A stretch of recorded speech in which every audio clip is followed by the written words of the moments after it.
طلع البدر علينا من ثنيات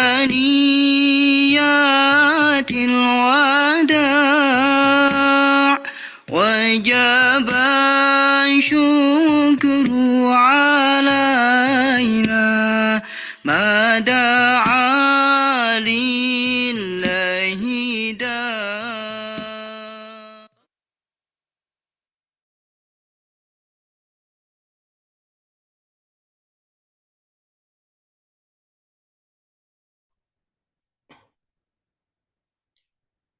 Bismillahirrahmanirrahim. Assalamualaikum warahmatullahi wabarakatuh. Alhamdulillahi rabbil alamin. Wassalatu wassalamu ala ashrafil anbiya'i wal mursalin wa ala alihi wa sahbihi ajma'in. Asyhadu an la ilaha illallah wahdahu la syarikalah wa asyhadu anna Muhammadan abduhu wa rasuluh la nabiyya ba'dah. Bapak Ibu, hafidhakumullah, alhamdulillah. Puji dan syukur senantiasa kita panjatkan kehadirat Allah Subhanahu wa taala yang tidak pernah henti-hentinya mencurahkan rahmatnya kepada kita semua. Selanjutnya salawat dan salam semoga tetap tercurah kepada kudwah dan uswah kita Rasulullah Muhammad sallallahu alaihi wasallam beserta pada keluarga, sahabat dan para pengikutnya hingga akhir zaman. Bapak Ibu sekalian, pada malam hari ini kita akan melanjutkan pembahasan Sirah Nabawiyah. Setelah di pertemuan sebelumnya kita membahas tentang Perang Uhud, ya, membahas tentang Perang Uhud, dan kita sekarang masih akan membahas terkait dengan Perang Uhud, yakni peristiwa pasca Perang Uhud, ya. Peristiwa-peristiwa pasca Perang Uhud, yakni terjadi kurang lebih bulan Ramadan tahun 630 Masehi. Ya. Bapak Ibu sekalian, di antara peristiwa penting yang terjadi pada setelah Perang Uhud, Perang Tabuk, maaf. Perang Tabuk adalah peristiwa penghukuman terhadap al-mukhallafun. Ya. Al-mukhallafun itu adalah orang-orang yang tidak mengikuti Perang Tabuk. Ya. Ada 3 orang dari sahabat Rasulullah Shallallahu Alaihi Wasallam dari golongan mukmin, yakni Ka'ab bin Malik, Murarah bin Rabi, dan Hilal bin Umayyah. Nah, sementara ada orang-orang munafik yang tidak ikut Perang Tabuk. Ini ada jumlahnya kurang lebih sekitar 80 orang, ya, kurang lebih 80 orang. Ketika Rasulullah Shallallahu Alaihi Wasallam kembali dari Perang Tabuk, maka mereka segera mendatangi Rasulullah Shallallahu Alaihi Wasallam, kemudian menyampaikan berbagai macam alasan, berbagai macam udzur mereka sampaikan, ya, kepada Rasulullah Shallallahu Alaihi Wasallam. Bahkan mereka ini diceritakan di dalam buku-buku sirah itu mereka berani bersumpah gitu bahwa tidak ikut sertaan mereka di dalam Perang Tabuk itu adalah karena udzur-udzur yang memang menghalangi mereka gitu. Ya, dan alasan-alasan yang dibuat-buat oleh mereka begitu. Nah, sementara dari golongan mukmin yang tadi saya sebutkan, Ka'ab bin Malik, kemudian Murarah bin Rabi, ya, Hilal bin Umayyah, mereka ini karena mukmin, ya, bukan orang-orang munafik, mereka tidak mengungkapkan alasan-alasan, ya. Ketika tidak ikut Perang Tabuk itu, ya mereka secara terus terang menyampaikan, ya, kepada Rasulullah Shallallahu Alaihi Wasallam bahwa mereka tidak punya alasan. Di antaranya misalnya Ka'ab bin Malik, ya. Kalau Bapak Ibu punya buku terjemah Riyadhus Shalihin, ya, di bab tentang ikhlas itu ada kisah tentang bagaimana penghukuman terhadap al-mukhallafun. Ini boleh di-PR-kan ya bagi Bapak Ibu yang punya buku terjemah kumpulan hadis ya, Riyadhus Shalihin, itu di bab tentang ikhlas kalau saya tidak keliru ya. Di bab tentang ikhlas itu ada hadis yang sangat panjang, beberapa lembar itu ya. Beberapa lembar yang isinya itu adalah menceritakan ini lebih detail gitu ya. Menceritakan tentang bagaimana dihukumnya al-mukhallafun ini, yaitu Ka'ab bin Malik, Murarah bin Rabi, dan Hilal bin Umayyah. Di antaranya Ka'ab bin Malik ya. Ka'ab bin Malik menyampaikan kepada Rasulullah, ya Rasulullah, saya ini adalah orang yang pandai bicara. Kalau seandainya saya mau, saya bisa bersilat lidah, istilah kita ya. Saya bisa bersilat lidah gitu, agar kemudian saya ini terhindar dari apa sangkaan yang jelek dari Anda gitu ya, ketika saya tidak ikut perang Tabuk, di mana di dalam perang Tabuk itu saya ingatkan kembali ya di pembahasan sebelumnya bagaimana Rasulullah Shallallahu Alaihi Wasallam itu begitu apa memobilisasi seluruh kaum muslimin itu dikerahkan ya oleh Rasulullah untuk ikut, yang tidak seperti di perang-perang sebelumnya gitu ya. Kalau di perang Tabuk ini Rasulullah betul-betul mendorong, memotivasi seluruh kaum muslimin untuk ikut serta di dalam perang Tabuk ini, karena memang musuh yang akan dihadapi oleh kaum muslimin ini bukan musuh sembarangan ya, yaitu negara superpower pada saat itu, yaitu Romawi begitu. Nah, Ka'ab bin Malik ini dia sama seperti Murarah bin Rabi, seperti Hilal bin Umayyah. Mereka mengatakan, ya Rasulullah, kami tidak punya alasan. Sungguh ini karena kelalaian kami ya.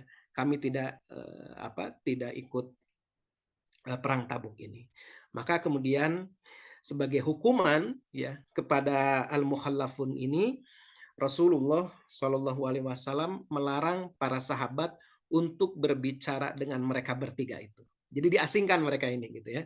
Mereka tetap datang ke masjid gitu, tapi ya mereka tidak ada yang mengajak bicara gitu. Ini sebagai hukuman. Jadi ada pengucilan ya dari orang-orang mukmin sebagai apa? Sebagai hukuman yang diharapkan bisa mendidik mereka untuk mereka betul-betul memiliki komitmen terhadap ketaatan ya, komitmen terhadap agama begitu ya. Nah, ini diceritakan di dalam Quran surat At-Taubah ya tentang peristiwa ini, dan terhadap 3 orang yang ditangguhkan penerimaan tobatnya ya, sehingga bumi yang luas ini mereka rasakan sangat sempit ya. Jiwa mereka pun dirasa sangat sempit. Kemudian mereka menyadari tidak ada tempat lari dari siksaan Allah selain kepadanya. Kemudian setelah itu ya mereka diterima tobatnya oleh Allah Subhanahu wa taala. Nah, mereka ini didiamkan, Bapak Ibu sekalian. Ini peristiwa yang sebetulnya sangat menarik ya kalau kita kita ambil pelajarannya gitu ya. Tapi memang ini sangat panjang ya kisahnya. Bapak Ibu, saya sarankan tadi ya membaca kalau tidak di buku Sirah Nabawiyah atau di Riyadhus Shalihin ya. Bab tentang ikhlas lah, coba cari di situ ya. Di situ ada kisah ini secara detail gitu tentang peristiwa penghukuman terhadap al-mukhallafun ini. Mereka ini selama 50 hari ya. Selama 50 hari didiamkan oleh kaum muslimin, didiamkan oleh Rasulullah ya. Bahkan Ka'ab bin Malik ini satu-satunya yang paling muda gitu di antara yang 3 orang itu, yang paling muda ketika yang lain 2 orang itu sudah sangat sedih, merasa sempit hati ya, mereka sudah tidak mau keluar rumah, bahkan tidak mau salat berjamaah. Karena apa? Karena ya mereka sedih ketika di sana tidak ada yang ngajak bicara, tidak ada yang ngajak ngobrol ya. Rasulullah juga tidak mau melihat wajah mereka gitu. Sedih, mereka itu menangis akhirnya gitu di rumah mereka ya ketika diberi hukuman seperti itu. Nah, yang agak tahan ini Ka'ab bin Malik gitu ya. Ka'ab bin Malik ini orang yang paling muda gitu. Dia ini tetap datang gitu datang ke masjid, dia ikut sholat berjamaah. Suatu saat di hadis itu ya diceritakan bagaimana Ka'ab bin Malik ketika sholat itu dia curi-curi pandang kepada Rasulullah Shallallahu Alaihi Wasallam, dan Rasulullah juga curi pandang ke Ka'ab bin Malik ya. Tapi ketika Ka'ab bin Malik melihat ke arah Rasul kemudian memalingkan mukanya seperti itu gitu ya. Sampai akhirnya Ka'ab bin Malik ini juga merasa sangat sedih. Dia kemudian datang kepada salah seorang sahabatnya ya, di antara sahabat Rasulullah SAW. Ya, kemudian dia mengucapkan salam tapi tidak tidak dibalas salamnya gitu ya. Sampai dia akhirnya betul-betul merasa sedih gitu. Dan ketika di hari ke-40, itu ada perintah kepada Ka'ab bin Malik itu untuk menjauhi istrinya, ya, menjauhi istrinya, tidak bergaul dengan istrinya. Istrinya disuruh pulang ke rumah orang tuanya sementara, begitu sampai ada nanti turun ya penerimaan taubat gitu kepada 3 orang al-mukhallafun ini, gitu. Nah, akhirnya ya semakin sedih ya Ka'ab bin Malik ya. Dia tidak disuruh untuk menceraikan istrinya, cuma 10 hari terakhir itu dia disuruh untuk memulangkan istrinya gitu. Setelah itu barulah setelah genap 50 hari barulah turun firman Allah Subhanahu wa taala yang memberikan ampunan kepada al-mukhallafun ini, 3 orang yang tidak ikut perang Tabuk ini ya. Dan ketika turun ayat yang mengenai pengampunan ini, lihat bagaimana ya ukhuwah di antara mereka, di antara kaum muslimin. Saat itu semua kaum muslimin itu berlomba-lomba ya. Mereka ini berlomba-lomba menyampaikan kabar gembira kepada Ka'ab bin Malik gitu. Jadi ini kalau dibahas nih ya secara detail nih sangat luar biasa nih tentang bagaimana dalam masyarakat kaum muslimin itu ketika ada orang dihukum, setelah selesai hukumannya itu semua disambut ya oleh sahabat-sahabat yang lain. Suasana ukhuwah yang demikian luar biasa ya. Itu sekilas ya tentang peristiwa penghukuman al-mukhallafun. Ini termasuk peristiwa yang terjadi pasca perang Tabuk ya, perang Tabuk. Nah, kemudian peristiwa pasca perang Tabuk juga yang yang cukup penting adalah dimulainya pemurnian ibadah haji. Jadi Bapak Ibu sekalian, seperti dulu pernah saya sampaikan di awal-awal ya, bahwa ibadah haji itu kan satu-satunya peninggalan Nabi Ibrahim yang masih dilaksanakan oleh orang-orang Arab, oleh kaum musyrikin. Ya. Jadi mereka juga mengakui Ibrahim, ya, mengakui Ibrahim, tapi ajarannya tidak di ajarannya tidak di ajaran tauhidnya gitu. Itu yang sudah terkontaminasi mereka dengan kesyirikan. Nah, sekembalinya dari Tabuk, ya Bapak Ibu sekalian, Rasulullah SAW itu sudah punya niat untuk melaksanakan ibadah haji. Tapi kemudian Rasulullah bersabda, orang-orang musyrik, ya kata Rasulullah, tetapi aku ini ingin melaksanakan ibadah haji. Tetapi orang-orang musyrik masih hadir. Mereka melakukan tawaf dengan telanjang. Jadi mereka ini dalam ibadah haji, dulu ya orang-orang musyrik itu, mereka tawafnya, Bapak Ibu sekalian, mereka ini tawaf dengan telanjang. Ya, mereka ini, jadi mereka membuat perkara-perkara baru yang tidak pernah diajarkan oleh Nabi Ibrahim alaihissalam. Jadi mereka tata cara tawafnya dengan telanjang. Kemudian ada filosofinya, dibikin filosofinya kenapa telanjang gitu ya. Nah, kemudian kata Rasulullah, aku tidak ingin melaksanakan ibadah haji sebelum hal ini dihapuskan, kata Rasulullah. Begitu. Nah, bukan hanya tawaf sambil telanjang ya yang dilakukan oleh orang-orang musyrikin itu, tetapi juga seluruh peribadatannya itu ya itu dikaitkan dengan akidah kemusyrikan begitu ya, akidah kemusyrikan. Jadi ibadah hajinya sendiri adalah ajaran Nabi Ibrahim ya, itu turun-temurun gitu kepada orang-orang musyrikin Arab itu gitu. Tetapi ya dalam tata cara manasiknya gitu, tata cara ibadahnya itu, ibadah hajinya itu sama sekali sudah tercampuri oleh filsafat ya, filosofi kemusyrikan begitu.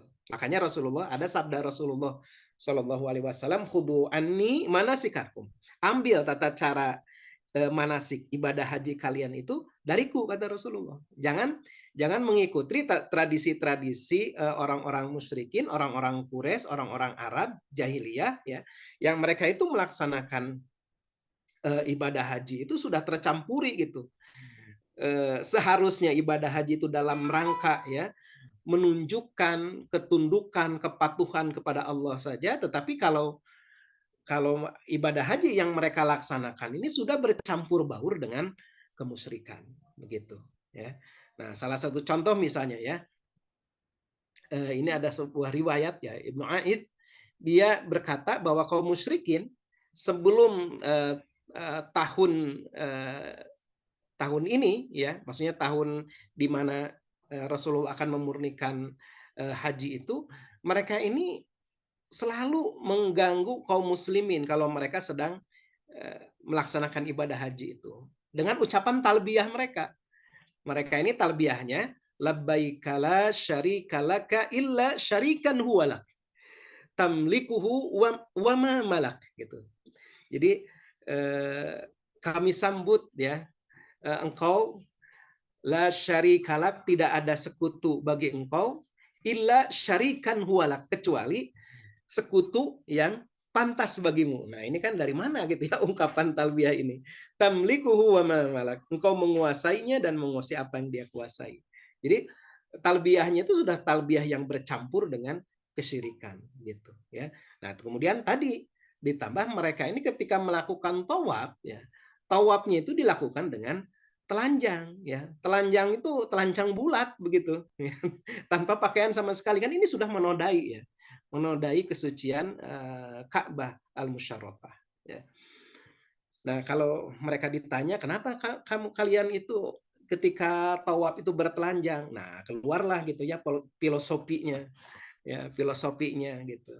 Nah, ini kan diada-adakan ya. Ini yang disebut bid'ah itu yang begini ya. Kata mereka, aku tawaf di Ka'bah sebagaimana saat aku dilahirkan oleh ibuku. Tidak ada kotoran benda dunia yang melekat di tubuhku gitu ya. Benar sih gitu ya. Benar kalau masalah dilahirkan itu kita tidak bawa apa-apa dalam keadaan telanjang, benar gitu. Tapi siapa yang nyuruh gitu bertelanjang sambil bertawaf, ini nggak ada gitu ajarannya gitu ya. Jadi dua pernyataan yang sebuah pernyataan yang benar tapi tidak memiliki hubungan gitu ya, tidak ada tidak ada landasannya gitu ya.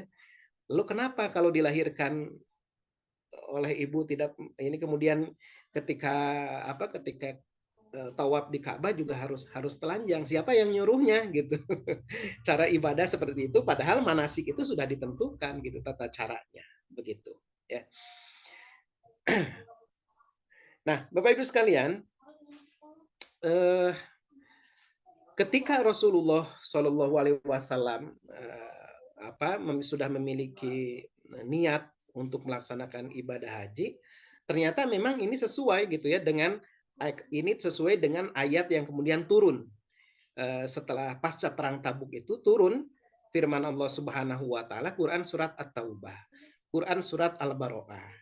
Kita tahu ya, Quran surat At-Taubah, Quran surat Al-Baro'ah ini kan satu-satunya di surat di dalam Al-Quran yang tidak diawali dengan Bismillah gitu ya, tidak diawali dengan Bismillahirrahmanirrahim.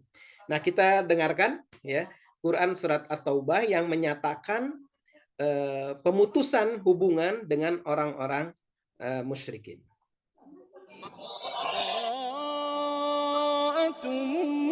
من الله ورسوله إلى الذين عاهدتم من المشركين فسيحوا في الأرض 4 أشهر واعلموا أنكم غير معجز الله وأن الله مخزي الكافرين وأذان من الله ورسوله إلى الناس يوم الحج الأكبر أن الله بريء من المشركين ورسوله فإن تبتم فهو خير لكم وإن توليتم فاعلموا أنكم غير معجز الله وبشر الذين كفروا بعذاب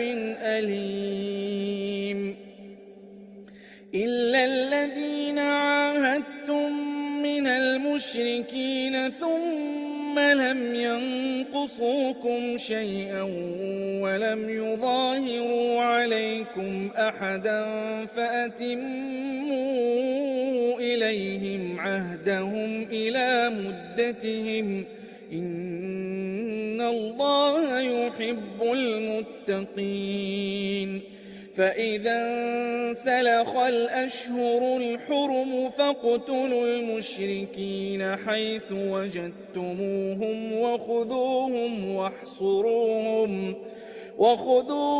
واحصروهم واقعدوا لهم كل مرصد فإن تابوا وأقاموا الصلاة وآتوا الزكاة فخلوا سبيلهم إن الله غفور رحيم وإن أحد من المشركين استجارك فأجره حتى يسمع كلام الله ثم أبلغه مأمنه ذلك بأنهم قوم لا يعلمون كيف يكون للمشركين عهد عند الله وعند رسوله إلا الذين عاهدتم عند المسجد الحرام فما استقاموا لكم فاستقيموا لهم إن الله يحب المتقين. Nah, itu Quran surat At-Taubah ya. Jadi ini pada tahun ke-9 Hijriah ya. Tahun ke-9 Hijriah atau tahun 630 Masehi. Jadi Rasulullah SAW memerintahkan kepada Abu Bakar, kemudian disusul oleh Ali bin Abi Thalib ya, untuk menyampaikan larangan kepada kaum musyrikin melakukan ibadah haji setelah tahun itu ya, setelah tahun 9 Hijriah, dan kemudian memberikan tempo kepada mereka 4 bulan ya untuk masuk Islam.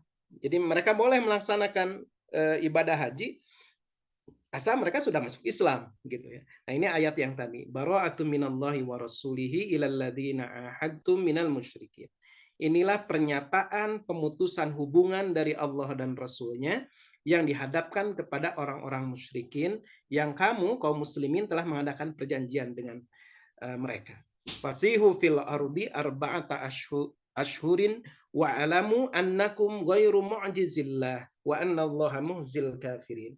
Maka berjalanlah kamu wahai kaum musyrikin di muka bumi selama 4 bulan dan ketahuilah bahwa sesungguhnya kamu tidak dapat melemahkan Allah dan sesungguhnya Allah menghinakan orang-orang kafir.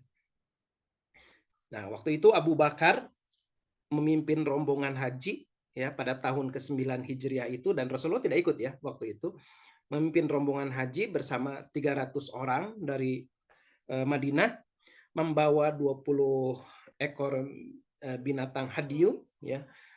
Lalu disampaikan peringatan itu dari Quran surat Al-Baqarah itu kepada orang-orang musyrikin. Sesudah tahun 9 Hijrah itu tidak ada seorang musyrik pun yang boleh menunaikan ibadah haji, dan tidak boleh seorang pun dari mereka melaksanakan tawaf tanpa pakaian, gitu. Tawaf dengan telanjang. Nah, ada riwayat lain di mana Ali bin Abi Thalib pun kemudian disusulkan oleh Rasulullah untuk menyampaikan tentang hal ini, menyampaikan surat Al-Baqarah kepada penduduk Makkah ya. Kemudian Ali menyampaikan, kami menyampaikan bahwa tidak akan masuk surga kecuali jiwa yang beriman. Tidak boleh tawaf dengan telanjang. Barang siapa mempunyai perjanjian dengan Rasulullah SAW, maka perjanjian itu hanya berlaku sampai 4 bulan. Jika 4 bulan itu telah berlalu, maka Allah dan Rasulnya berlepas diri. Baro, ya. Makanya suratnya surat Al-Baqarah. Baro'atun, ya, berlepas diri dari orang-orang musyrik. Setelah tahun ini tak seorang pun boleh menunaikan ibadah haji. Nah, ini Bapak Ibu sekalian, jadi sejak tahun 9 Hijrah itulah tidak ada lagi orang-orang musyrik yang melaksanakan ibadah haji. Nah, baru nanti tahun berikutnya ya, Rasulullah pada tahun ke-10 itu melaksanakan haji yang kita kenal dengan istilah haji wada, haji perpisahan. Setelah tadi tidak ada lagi orang-orang musyrikin yang melaksanakan ibadah haji. Ya. Nah, ini ayatnya yang tadi ya sudah dibacakan, Quran surat At-Taubah ini yang intinya adalah menegaskan tentang larangan kepada orang-orang kafir, orang-orang musyrikin ya, untuk tidak lagi melaksanakan ibadah haji dan kemudian mengakhiri perjanjian ya, perjanjian damai sampai batasnya 4 bulan ya dari pemakluman itu disampaikan.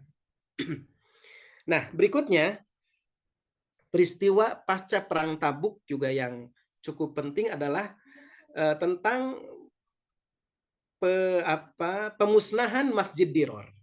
Ya, Masjid Diror, sebutannya Masjid Diror. Ya, Diror itu kan artinya mengandung kemudorotan. Ya, masjid yang ditujukan untuk membuat kemudorotan. Nah, Bapak Ibu sekalian, jadi orang-orang munafik, ya, orang-orang munafik itu sebelum Rasulullah pergi ke Tabuk, mereka ini datang kepada Rasulullah. Orang-orang munafik ini.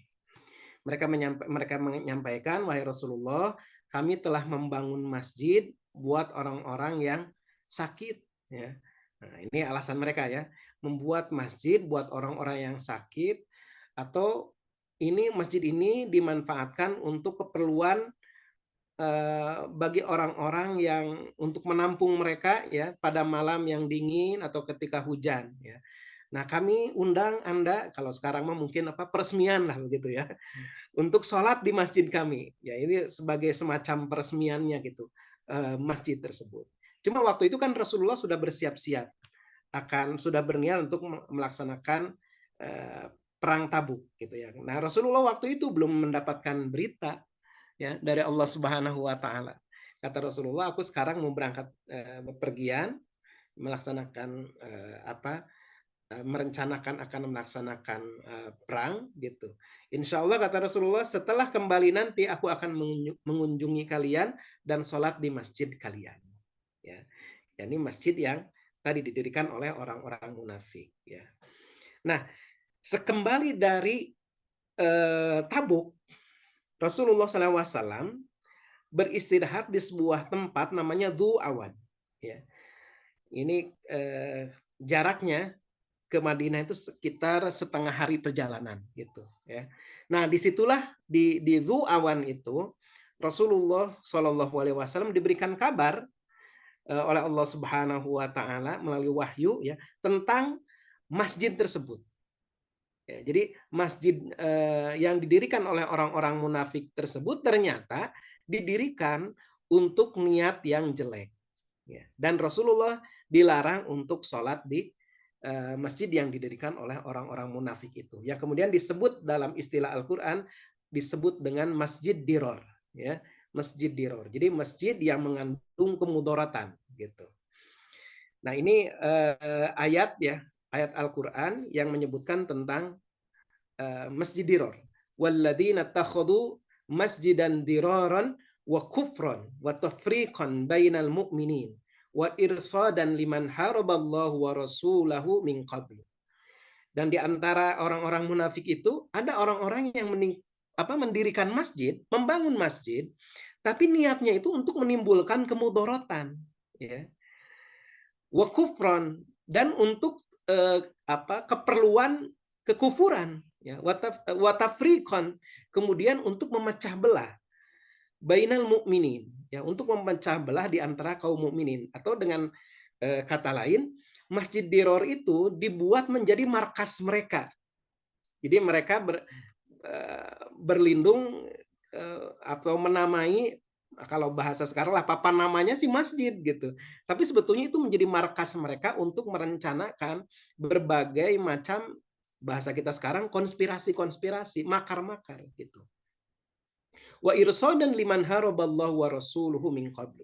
Dan itu digunakan oleh mereka itu selain untuk tujuan kekafiran, untuk memecah belah di antara orang-orang mukminin, dan untuk menunggu kedatangan orang-orang yang akan memerangi Islam. orang-orang yang akan memerangi Allah dan Rasul-Nya. Jadi masjid itu menjadi semacam tempat transit nantinya, ya, tempat transit dari orang-orang yang akan menyerang ke Madinah. Jadi ini kan luar biasa ini ya, orang-orang makar dari orang-orang munafik sampai seperti itu. Ya. Wala yahlifunna in aradna illal husna. Mereka ngomongnya sih bagus, ya, orang-orang munafik itu. Kami ini tidak menghendaki kecuali ini untuk kebaikan. Nah, jadi hati-hati ya terhadap orang-orang munafik. Mereka ini begitu ya, bikin kamuflase, bikin masjid, padahal masjidnya untuk memecah belah umat Islam gitu. Kemudian dia ngomongnya ini adalah untuk kebaikan gitu ya. Wallahu yashhadu innahum lakadzibun. Padahal Allah menyaksikan, Allah mengetahui bahwa mereka itu adalah pendusta dengan sumpahnya itu. Tadi mereka bersumpah, wa yahlifunna in aradna illa lusnaka. Mereka bersumpah bahwa kami ini tidak menghendaki kecuali kebaikan gitu. Itu sumpah mereka. Wallahu yashhadu innahum lakadzibun. Padahal Allah mengetahui bahwa mereka itu dusta gitu dengan sumpah mereka seperti itu, ya. Nah, Bapak Ibu sekalian, kita lihat ada lokasi ya yang dicatat oleh para sejarawan. Lokasi Masjid Diror ini saat ini di mana? Ini hampir dekat dengan Masjid Kuba ya. Saya belum pernah sih ke sana, tapi ini kita lihat videonya ya.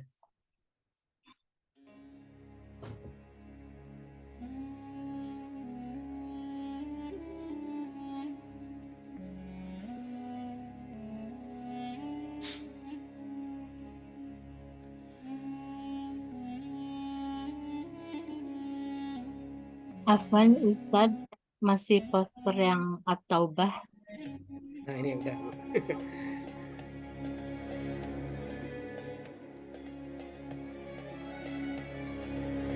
Nah ini lokasinya ya.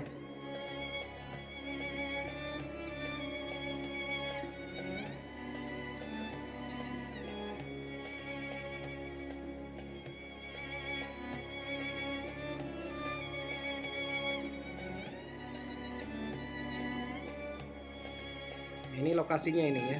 Dulu di situ dibuat Masjid Diror itu, dibangun Masjid Diror itu.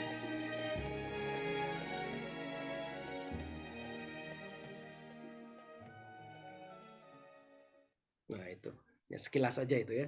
Jadi lokasi ini pun sampai sekarang tidak dipakai untuk apa-apa gitu ya. Ini konon nih katanya ya. Menurut salah satu video ini saya belum cek ya. Saya belum cek kebenaran riwayatnya, tapi ada riwayat dari Al-Waqidi. Dia sejarawan juga ya, bahwa Abu Lubabah bin Abdul Mundir itu membangun sebuah rumah dengan sisa-sisa kayu Masjid Diror ya, yang dihancurkan di tempat itu. Dikatakan bahwa tidak ada anak yang lahir di sana dan tidak ada burung yang membangun sarang di dekat rumah. Ya, jadi karena tempat itu sudah dikutuk gitu ya.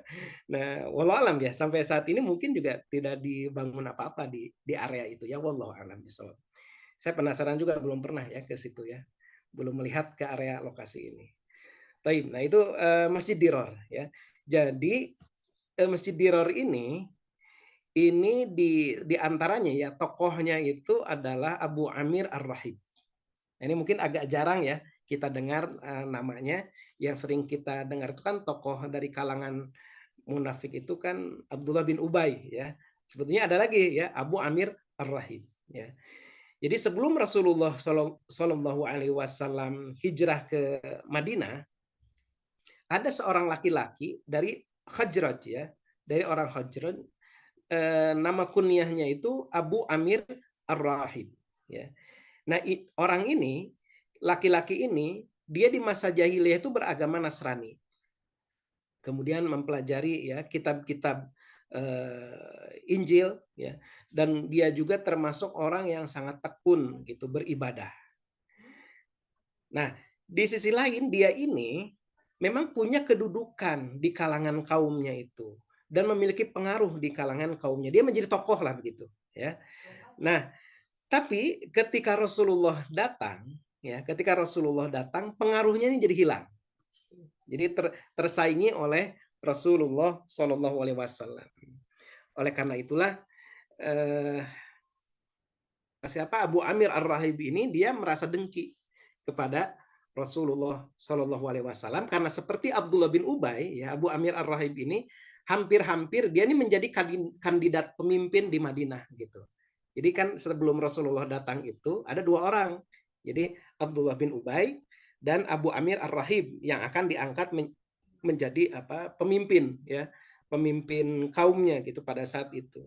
Tapi karena datang Rasulullah hijrah ke Madinah, nah dua orang ini menjadi tidak punya peran yang kuat gitu di tengah-tengah masyarakatnya. Bahkan pada saat itu masyarakat Madinah mereka betul-betul menyerahkan gitu kepemimpinan itu kepada Rasulullah Shallallahu Alaihi Wasallam gitu. Nah ini ada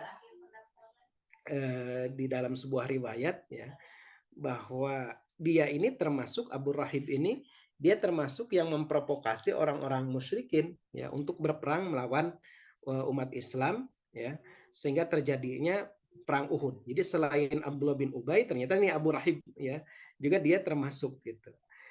Nah Rasulullah SAW ini di dalam buku sirah saya membaca ya bahwa Rasulullah juga pernah mengajak dia untuk masuk Islam, sudah membacakan Al-Quran ya, tapi dia malah melarikan diri keluar dari kota Madinah ya, keluar dari Madinah dia menuju Romawi, ke wilayah kekuasaan Romawi gitu ya.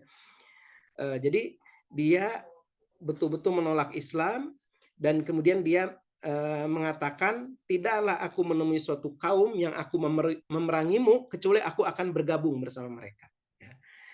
Nah maka oleh Rasulullah orang ini didoakan agar mati ya di tempat yang jauh dalam keadaan terusir. Ya. Nah ini diantaranya adalah Abu Rahib ini yang memiliki peran ya untuk membangun Masjid Diror itu. Ya. Jadi dia yang akan menjadi penghubung mendatangkan orang-orang Romawi nanti transitnya di Masjid Diror itu untuk menyerang Madinah gitu. Ya. Nah, Bapak Ibu sekalian, yang selanjutnya peristiwa penting pasca perang Tabuk adalah keislaman Bani Thaqif. Ini Bani Thaqif ini termasuk kabilah Arab yang paling akhir masuk Islam, ya, Bani Thaqif ini. Nah, keislaman Bani Thaqif ini bermula ketika salah seorang pemimpin mereka, Urwah bin Mas'ud Ats-Tsaqafi ya. Urwah bin Mas'ud ini kalau Bapak Ibu mencermati hadis-hadis Rasulullah ada disebutkan misalnya ungkapan Rasulullah bahwa nanti Isa putra Maryam ya Nabi Isa itu akan turun ke dunia di akhir zaman dan seolah-olah wajahnya itu mirip Urwah bin Mas'ud. Ya, nah Urwah bin Mas'ud itu ini, Urwah bin Mas'ud Ats-Tsaqafi ya. Dia adalah dari kalangan pemimpin Bani Thaqif yang kemudian masuk Islam ya. Tapi ketika dia datang ke kaumnya, nah saking kaumnya ini saking kerasnya ya. Ini kebayang ya, orang paling akhir masuk Islam dari kalangan bangsa Arab gitu ya. Kebayang tuh bagaimana mereka kerasnya gitu. Sikap mereka terhadap Islam.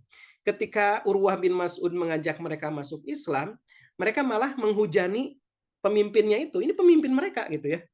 Karena tidak suka Urwah bin Mas'ud masuk Islam, kemudian apa? Dibunuh, gitu ya. Dihujani anak panah gitu sampai dia kemudian syahid ya. Gugur syahid begitu. Urwah bin Mas'ud ini ya.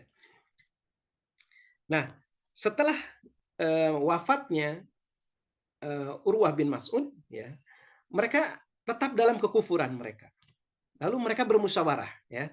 Dan mulai nyadar bahwa mereka ini saat ini tidak memiliki kekuatan karena bangsa Arab semua sudah masuk Islam gitu. Ya, orang-orang sudah masuk Islam semuanya gitu. Sementara mereka tidak punya kekuatan kalau harus melawan semua kabilah-kabilah Arab yang ada gitu. Ya. Jadi orang-orang yang ada di sekeliling mereka itu semuanya sudah Islam, sudah berbaiat, memeluk agama Islam. Tinggal mereka aja gitu yang belum, Bani Thaqif gitu. Nah, ini mereka bermusyawarah, ini gimana nih kita gitu sekarang. Di satu sisi kita ini nggak mau masuk Islam, tapi kondisinya memang mereka ini berada dalam keadaan lemah, nggak ada pilihan lain gitu kalau mau selamat gitu, kecuali harus masuk Islam begitu ya. Nah ini sedikit dulu sebelum kita lanjut ya, kita lihat lokasi Bani Thaqif saat ini ya, lokasi Bani Thaqif ini. Ini di daerah dekat-dekat dengan Taif ya.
Nah, itu gambarannya sedikit tentang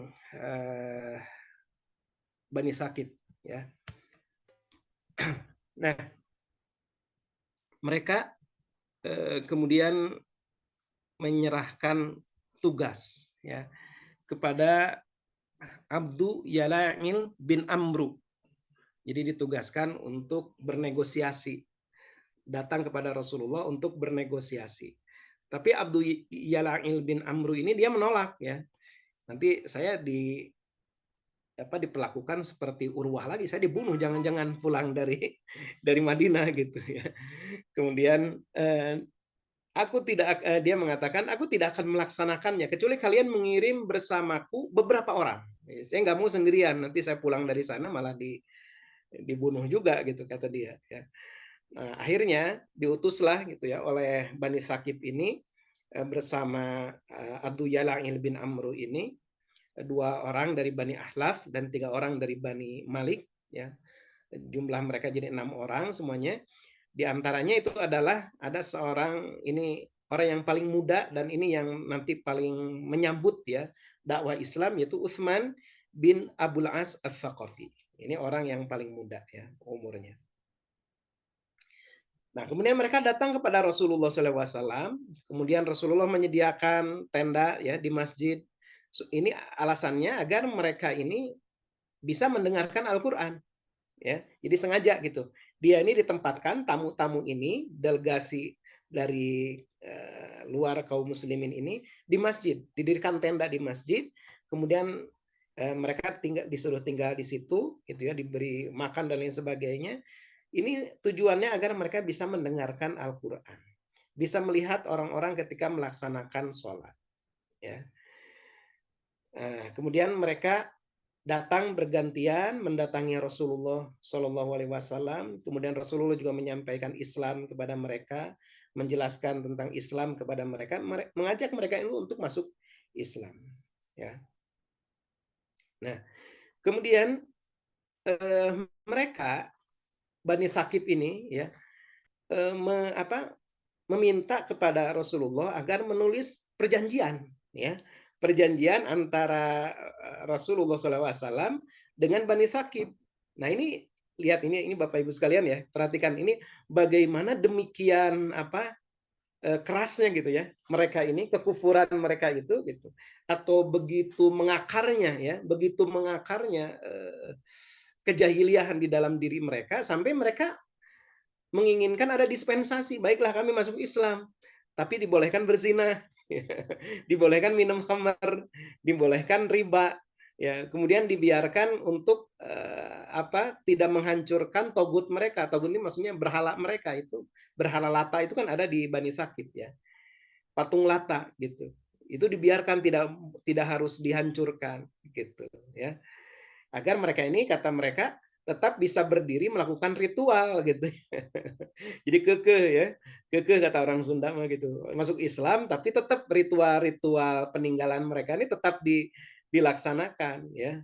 Kemudian mereka juga minta, ini mah bukan dispensasi lagi ya, boleh meninggalkan sholat ya, gitu, dan tidak merusak patung-patung dengan tangan mereka gitu. Nah tentu saja karena ini mah sudah hal yang sangat mendasar ya. Kalau zina jelas haram gitu, minum khamr jelas haram, riba juga jelas haram, kemudian melakukan ritual kepada togut, kepada patung gitu ya, itu jelas juga haram. Maka tidak ada dispensasi dalam hal ini, dan Rasulullah menolak semua gitu ya. Semua butir-butir permintaan tadi itu ditolak ya. Lalu akhirnya mereka pergi ya dan bermusyawarah gitu ya. Nah, tapi ya mereka bermusyawarah, ya gimana lagi gitu, mereka kalau ini nggak diterima mau gimana lagi kita gitu, memaksa-maksa juga nggak bisa gitu, kecuali ya kita udah nggak ada pilihan lain kecuali menyerah gitu kepada Rasulullah Shallallahu Alaihi Wasallam, menyerah kepada kaum muslimin gitu. Nah akhirnya mereka ini mau masuk Islam nih, yang ini ya, yang utusan tadi 6 orang itu, mereka mau masuk Islam dengan syarat yang menghancurkan berhala Lata itu adalah Rasulullah SAW sendiri gitu. Sedangkan Bani Thaqif nggak mau gitu, nggak mau memusnahkan dengan tangan mereka gitu. Nah kalau begini kemudian Rasulullah menerima ya persyaratan itu, kemudian menulis sepucuk surat ya, menulis kesepakatan lah begitu ya. Kemudian Rasulullah menunjuk Utsman bin Abdul As-Saqafi tadi, orang yang paling muda tapi memang yang paling menyambut ya dakwah Islam sebagai pemimpin mereka. Lalu kemudian mereka pulang ya, mereka pulang ke negerinya gitu.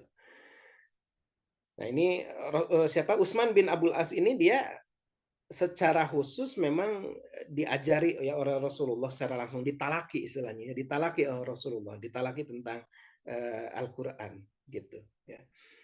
Nah ini Utsman bin Abdul As ini nantinya gitu ya, dia ini menjadi betul-betul menjadi dai gitu di kalangan Bani Thaqif ketika nanti ya Bapak Ibu ya, kalau kita mau lanjut nih pembahasan tentang sejarah ya, kita masuk ke pembahasan misalnya nanti Abu Bakar, masa pemerintahan Abu Bakar As-Siddiq, nanti ketika terjadi peristiwa perang Riddah ya, perang melawan orang-orang murtad. Jadi sepeninggal Rasulullah itu kan bangsa-bangsa Arab itu, terutama orang-orang Arab Badui itu kan banyak yang murtad lagi. Ya, bahkan mereka memerangi Abu Bakar As-Siddiq. Nah, ini yang mulai tergoda untuk kembali kafir itu adalah Bani Thaqif gitu.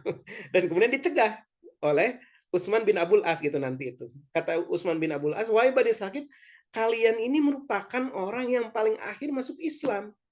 Maka jangan sekali-kali menjadi orang yang pertama kali murtad, keluar dari Islam," kata Utsman bin Abdul As ya.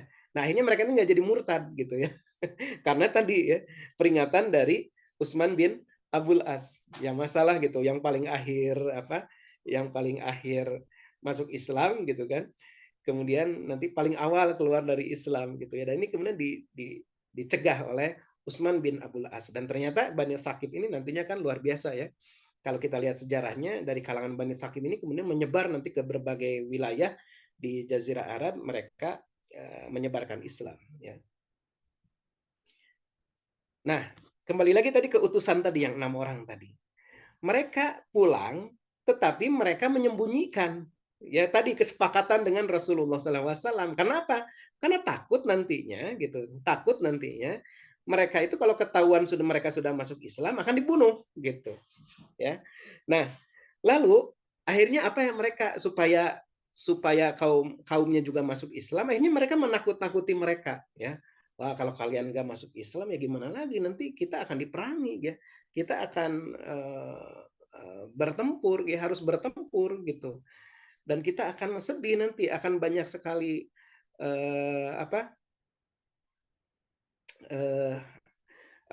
kita akan kalau perang dengan Rasulullah SAW gitu, maka ya kita ini nggak akan kuat gitu ya. Nah, kemudian mereka menerangkan bahwa Rasulullah meminta mereka untuk masuk Islam. Jadi intinya udah nggak ada pilihan lain lah gitu. Udah sekarang ini nggak ada pilihan lain bagi kita kecuali masuk Islam, meninggalkan zina, meninggalkan minum-minuman keras, meninggalkan riba dan lain sebagainya gitu ya, kata mereka. Udah gimana lagi pilihannya kecuali kita mau perang, sedangkan kita nggak punya kekuatan gitu, kata mereka gitu ya. Nah, awalnya Bani Thaqif, nah ini saking kerasnya ya, kejahilian sudah menghujam di dalam dada mereka. Awalnya sih gitu, mereka ini timbul ya, fanatisme jahiliyah itu timbul, kata mereka bersikukuh. Jadi selama 2 atau 3 hari setelah diberikan kabar seperti itu oleh 6 orang utusan itu, mereka tetap bersikukuh. Pokoknya udah kita perang aja daripada harus masuk Islam ya. Udah kita perang aja gitu. Tapi ya begitu, pas dipikir-pikir lagi, ya mereka ini nggak punya kekuatan, mau ngapain gitu ya. Kalau kata orang Sunda kan ambak nyedak tanaga midak, kata orang Sunda ya. Ambak nyedak itu artinya kemarahan itu sudah memuncak, tapi tidak punya kekuatan apa-apa gitu untuk melakukan perlawanan ya. Itu namanya ambak nyedak tanaga midak, kalau kata orang Sunda gitu ya. Akhirnya mereka berkata, ya udah kalau gitu kamu balik lagi, udah pokoknya kita terima lah apa keinginan Muhammad. Nah, barulah ya yang 6 orang ini sebenarnya kami ini udah masuk Islam gitu. Sudah membuat perjanjian gitu, sudah membuat kesepakatan, kami sudah masuk Islam gitu. Nah, setelah itu barulah masuk Islam lah seluruh Bani Thaqif ya. Ini cerita tentang sebuah kabilah yang terakhir masuk Islam ya. Nah, berikutnya peristiwa pasca perang Tabuk yang cukup penting juga yaitu tentang delegasi Najran ya, datangnya delegasi Najran ya, datang ke Madinah. Ini mereka ini orang-orang Nasrani, terdiri dari 60 orang laki-laki. Mereka tinggal di Madinah beberapa hari ya. Ini diriwayatkan oleh Ibnu Sa'ad dalam kitab At-Tabaqat, bersumber dari Al-Azraq bin Qais, bahwa ketika uskup Najran, ini orang-orang Nasrani ya, dan wakilnya menemui Rasulullah SAW, kemudian mereka mendengarkan penjelasan tentang apa itu agama Islam, mereka kemudian menanggapi, oh kalau agama Islam itu seperti itu, kata mereka, kami ini telah lebih dulu masuk Islam sebelum Anda, gitu, kata dia ya. Lalu kata Rasulullah, tidak ya, kalian ini dusta, kalian bohong dengan ungkapan itu ya. Karena ada 3 hal, kata Rasulullah, yang menghalangi kalian ini dianggap sebagai seorang muslim. Yang pertama, kalian ini mengatakan bahwa Tuhan itu mempunyai anak. Ya, yaitu keyakinan mereka Trinitas itu ya. Bahwa Tuhan itu terdiri dari 3 oknum ya, kata menurut pemahaman Nasrani itu. Yaitu Allah Bapa, Allah Anak, Roh Kudus gitu. Kalian mengatakan bahwa Tuhan itu mempunyai anak. Nabi Isa itu dianggap sebagai anak Allah. Itu satu yang menghalangi kalian nggak bisa disebut sebagai seorang muslim. Kemudian yang kedua, kalian ini makan daging babi. Kalian itu menghalalkan daging babi, padahal daging babi itu diharamkan. Kemudian yang ketiga, kalian itu dalam tata cara ibadah, kalian bersujud kepada patung. Padahal itu tidak pernah diperintahkan. Itu yang menghalangi, kata Rasulullah, menghalangi kalian untuk dianggap sebagai seorang muslim. Kalau ajaran-ajaran akhlaknya mungkin sama gitu dengan ajaran Islam ya. Makanya mereka ngomongnya, kami ini telah lebih dulu masuk Islam sebelum Anda gitu. Ketika diajarkan tentang ajaran Islam itu ya. Kata Rasulullah, enggak ya, enggak sama gitu. Karena tadi ini 3 hal ini ya. Dalam hal akidah gitu, mereka itu mengatakan bahwa Tuhan itu mempunyai anak.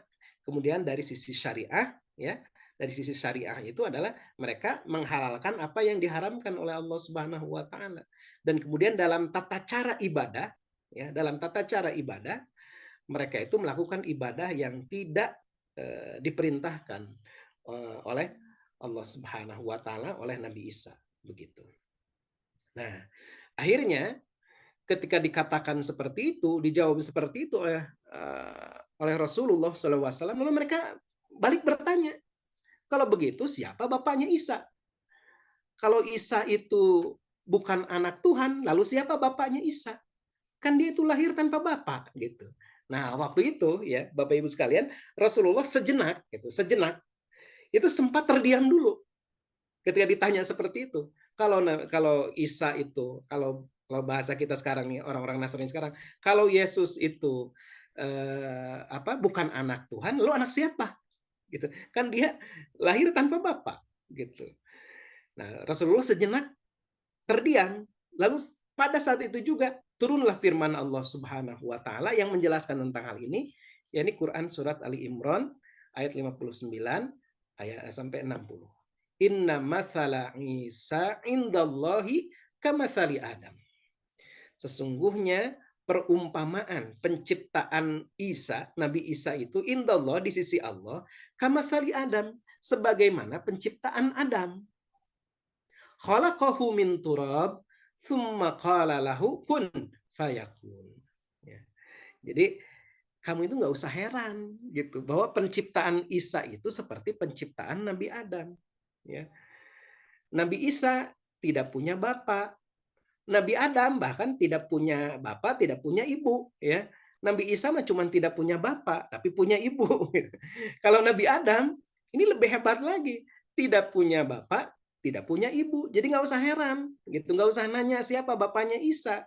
Ya kenapa nggak nanya juga siapa bapaknya Adam, siapa ibunya Adam, kan gitu harusnya, ya. Dan itu tidak menjadi alasan Nabi Isa itu layak dipertuhankan. Ya, kalau alasannya bahwa Isa itu anak Tuhan, nanti Adam ini anak siapa?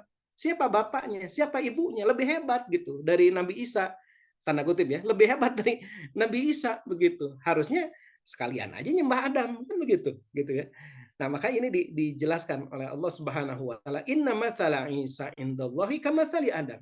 Khalaqahu min turabin, tsumma qala lahu kun fayakun. Jadi penciptaan Isa itu ya seperti Adam. Allah menciptakan Adam dari tanah, kemudian Allah berfirman kepadanya, kun, jadi, ya, jadilah seorang manusia, fayakun, maka jadilah dia manusia. Ya.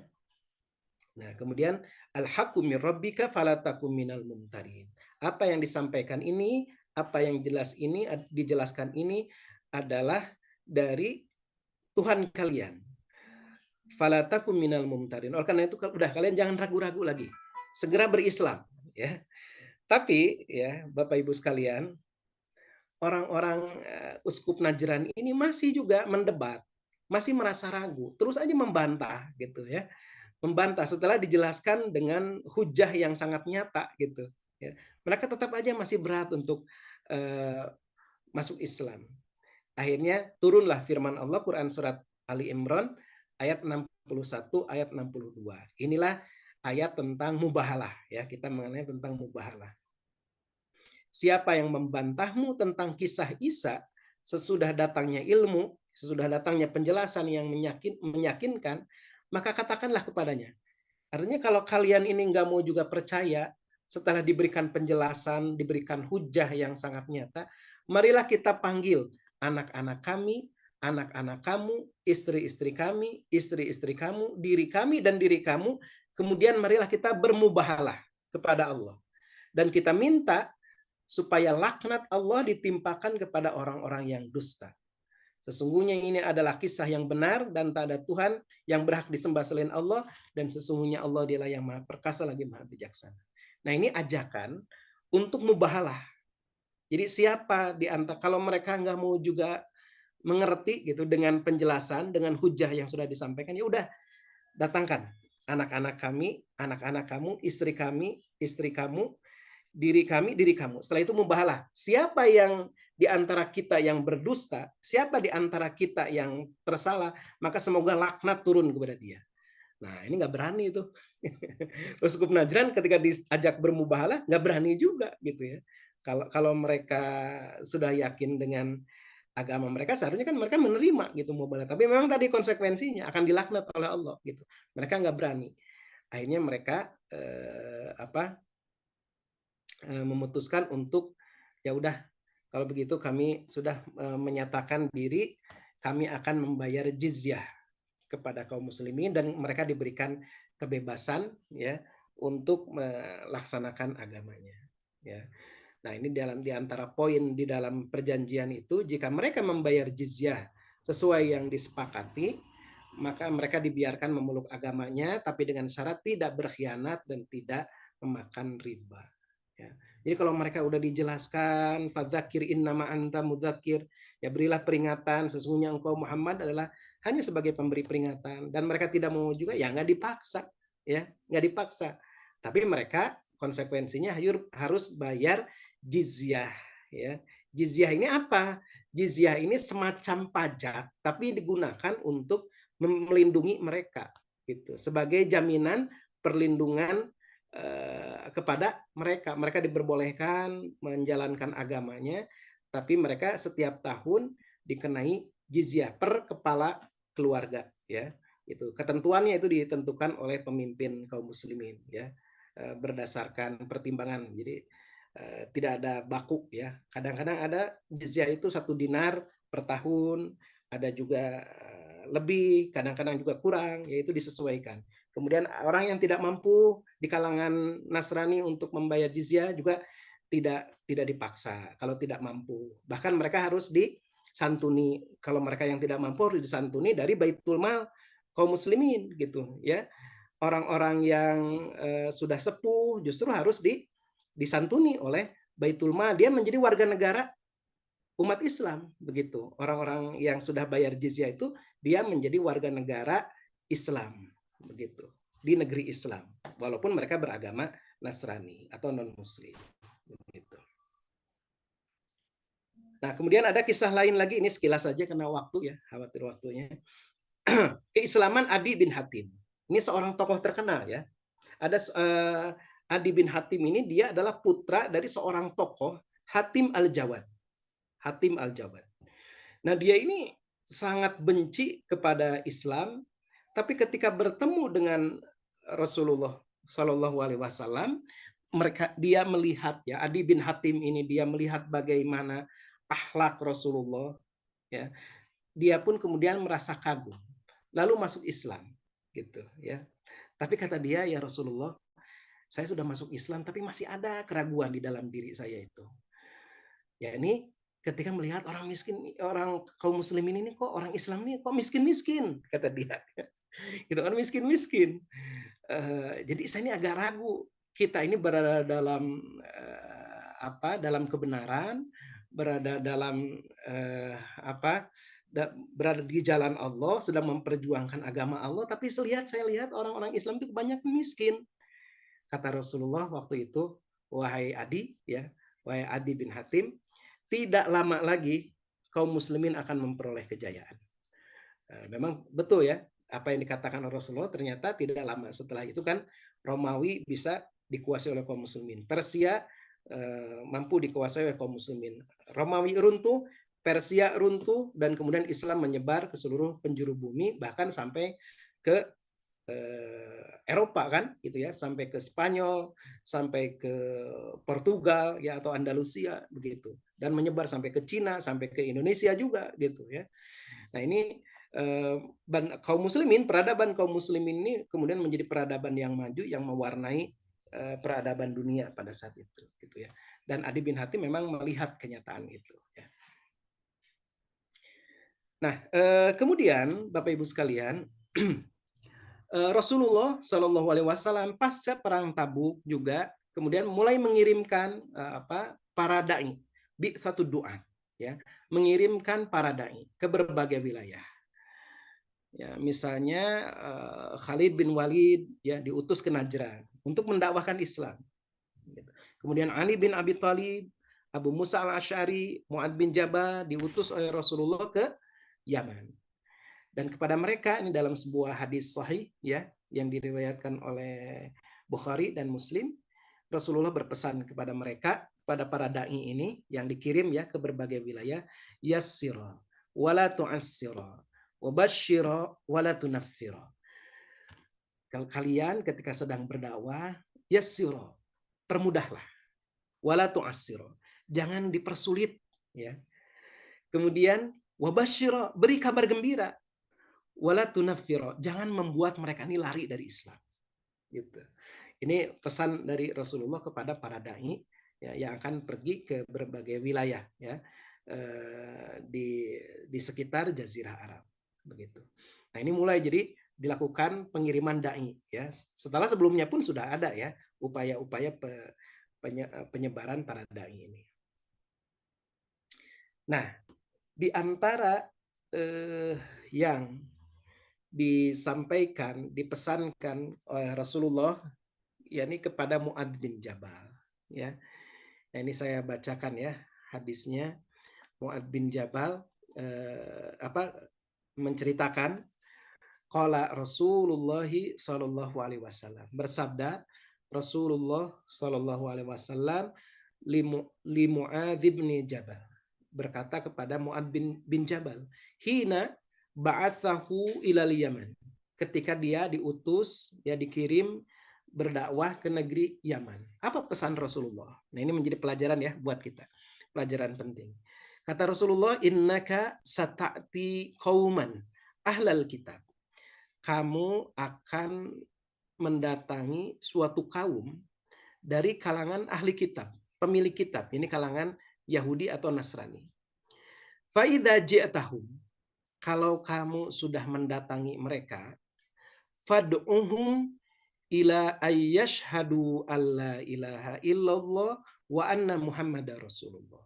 Seru mereka, ajari mereka tentang syahadatain ya, bersaksi, ajak mereka untuk bersaksi, untuk mengakui, meyakini bahwa tidak ada Tuhan selain Allah dan bahwasanya Muhammad itu adalah utusan Allah. Fa inhum ata'u laka bidzalika, kalau mereka sudah mengikuti kamu, ya taat kepada kamu, mengikuti ajaran kamu itu tentang syahadatain itu, fa'akhbirhum. Nah, setelah itu baru sampaikan tahapan berikutnya setelah mengenalkan tentang syahadatain, fa'akhbirhum, ajarkan kepada mereka, kabarkan kepada mereka, annallaha qad farada alaihim khamsa shalawatin, bahwa Allah mewajibkan kepada mereka melaksanakan sholat 5 waktu fi kulli yaumin wa lailatin ya. Salat 5 waktu yang dilaksanakan di siang hari dan di malam hari. Fa inhum ata'u laka bidzalika, kalau mereka sudah mengikuti kamu, fa akhbirhum annallaha qad farada alaihim shadaqatan tukhadhu min aghniyaihim faturaddu ala fuqaraihim. Jadi kalau sudah melaksanakan, sudah bersyahadat, sudah melaksanakan sholat, kata Rasulullah, kabarkan, beritakan kepada mereka, ajarkan kepada mereka bahwa Allah mempardukan kepada mereka sodakotan. Sodakoh maksudnya zakat ya, sodakoh wajib. Tu'khodu min agniyaihim, yang sodakoh itu diambil dari min agniyaihim, dari orang kaya di antara mereka, faturaddu ala fuqaraihim, dan kemudian diberikan kepada orang-orang fakir di antara mereka. Fa inhum ata'u laka bidzalika, kalau mereka sudah mengikuti ya ajaran kamu itu, ajakan kamu itu, fa iyyaka wa qara'ima amwalihim, maka kamu berhati-hatilah kamu menjaga kemuliaan harta-harta mereka. Wattaqi da'watal madlum, dan hati-hatilah kamu wahai Mu'adz terhadap doanya orang-orang yang terzalimi. Maksudnya kalau mereka sudah mengikuti Islam, sudah masuk agama Islam, maka harta mereka itu harus dijaga dan tidak boleh dizalimi mereka itu, ya. Wattaqid da'watal madlum, hati-hati dengan doanya orang-orang yang terzalimi. Fa innahu laisa bainahu wa bainallahi hijab, karena doa antara orang yang terzalimi itu tidak ada hijab lagi antara dia dengan Allah, gitu ya. Ini pesan Rasulullah Shallallahu Alaihi Wasallam kepada Mu'adz bin Jabal. Ini bisa kita tarik pelajarannya ya, bahwa dalam tahapan dakwah kepada orang-orang yang baru mengenal Islam itu begitu tahapannya ya, syahadat dulu, tentang sholat gitu. Nah setelah itu baru tentang kewajiban-kewajiban syariat ya, tentang zakat begitu ya. Nah Bapak Ibu sekalian, di saat itu juga Rasulullah SAW menyampaikan perpisahan ya, kata perpisahan. Nah ini sudah mengisyaratkan ya Bapak Ibu ya. Jadi Rasulullah sudah menyampaikan, mengisyaratkan kepada Mu'adz bin Jabal. Waktu itu Rasulullah keluar bersama Mu'adz, sementara waktu itu Mu'adz itu sudah berada di, Mu'adz bin Jabal itu sudah berada di atas hewan tunggangannya sebelum pergi ke Yaman. Lalu Rasulullah sambil menuntun ya hewan tunggangan Mu'adz itu, Rasulullah kemudian menyampaikan kata-kata perpisahan. Ini berita nih ya, berita yang disampaikan oleh Rasulullah, bahwa Rasulullah sudah tahu bahwa beliau ini sudah mendekati ajal. Ya, kata Rasulullah, wahai Mu'adz, engkau tidak akan bertemu lagi denganku setelah tahun ini. Ya, engkau tidak akan bertemu lagi denganku setelah tahun ini. Engkau akan melewati, nanti kalau kamu pulang, engkau ini akan melewati masjidku dan melewati kuburanku. Ya, ini merinding juga ya. Merinding juga, kebayangin kita ya, kalau hidup di zaman itu, kalau kita ini dalam posisi sebagai Mu'adz bin Jabal ya, kebayang tuh kalau saya itu ya, merinding banget gitu ya, ketika diantar Rasulullah ya, Masya Allah ya. Gitu. Kemudian Rasulullah mengatakan kata-kata seperti itu ya, wahai Mu'adz, engkau tidak akan bertemu lagi denganku setelah tahun ini, engkau akan melewati masjidku, nanti kamu pulang itu engkau akan melewati masjidku dan akan melewati kuburan. Ya, kemudian Mu'adz langsung menangis ya, menangis karena berpisah dengan Rasulullah Shallallahu Alaihi Wasallam. Ya. Nah Bapak Ibu sekalian, itulah di antara peristiwa-peristiwa pasca perang Tabuk ya. Dan di pembahasan berikutnya, insya Allah kita akan membahas kalau tidak salah ya, tentang haji wada ya, tentang haji perpisahan ya. Aku qauli hadza wastaghfirullah li wa lakum. Assalamualaikum warahmatullahi wabarakatuh. Waalaikumsalam warahmatullahi wabarakatuh. Jazakallah khair Pak Ustadz. Assalamualaikum Bu. Maya kesedena.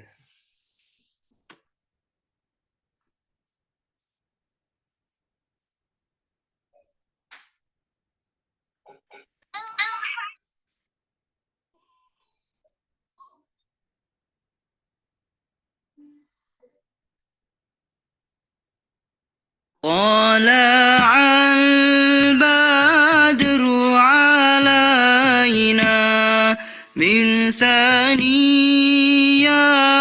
الوداع وجب الشكر